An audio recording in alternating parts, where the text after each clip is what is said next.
Hello, I'm Deborah Wright of Ascribe Consulting. I am the CEO and founder of Ascribe Consulting Agency. Today we're going over a logic model. And in front of you, I have a sample of a logic model. I'd like to go over with you and let you know the different columns and what they mean. A logic model is a chart, and it's in the chart form in front of you, that defines an organization's plan, scope of work, and identifies projects' expected results. So it basically starts at the beginning of the proposal, beginning of the services you will provide once you see the grant funding, and the end of the project where you reporting out to the agency that funded you. In this case, it's possibly, let's say for the sake of this example, is a foundation that's providing the money to you. So the first part is inputs. That's the physical part.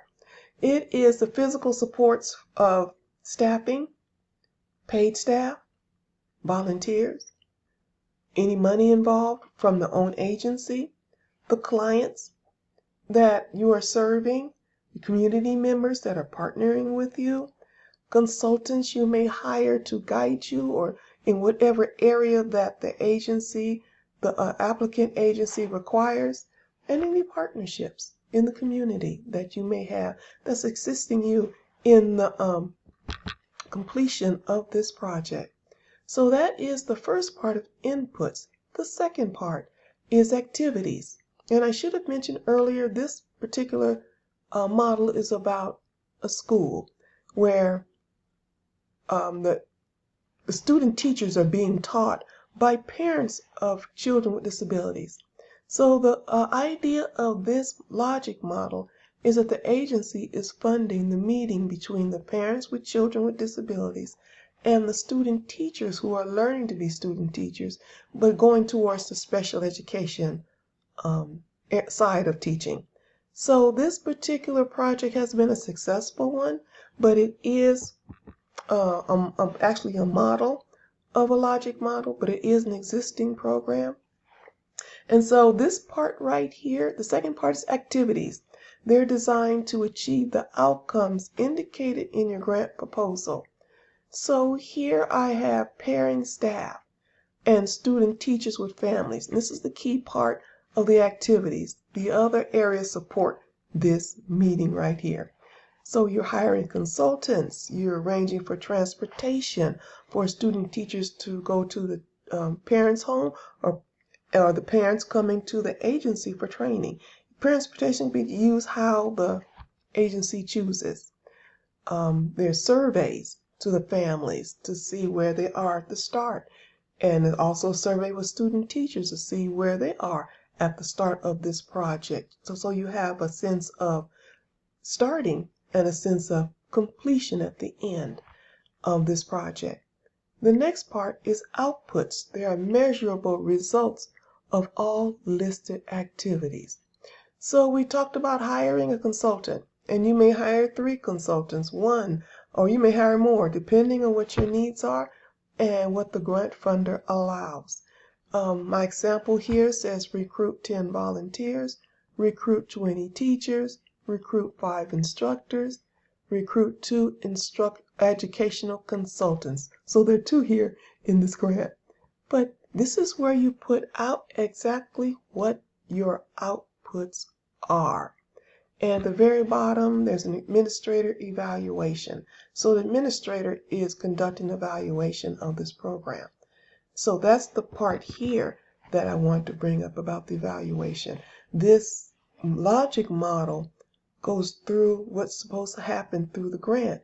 And at the end, someone at the agency receive the funding, be an administrator, it can be board members, whoever is assigned to do this will evaluate the program.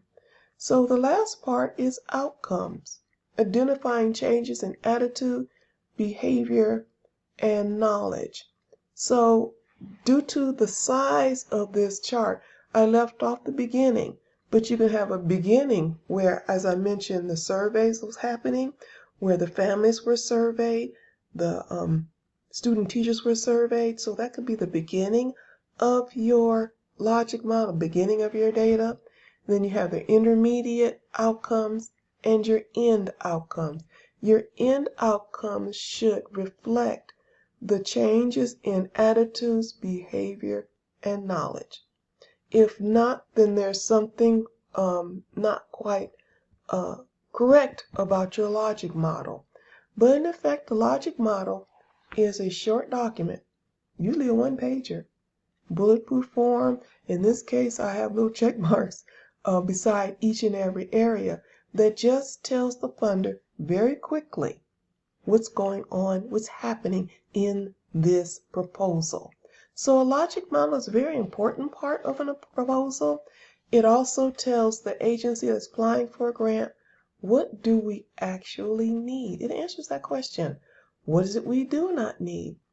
What materials, what money, what staffing, what volunteers, what administrators, who do we have to hire? What do we require to provide this service we outlined in our proposal? So it's an interesting document. Many people get a little concerned about a logic model. Some grant writers, when I say people, I'm sorry, I meant grant writers, were concerned that it's too hard to fill out. It is a succinct document, but it should be clear if your proposal is written accurately. So something to think about. Just want to bring up with you a logic model, show you a sample of a logic model as I went over, because there's too many parts to go over just to talk about it and not show my audience. So I certainly appreciate you being here, and I thank you. Bye-bye.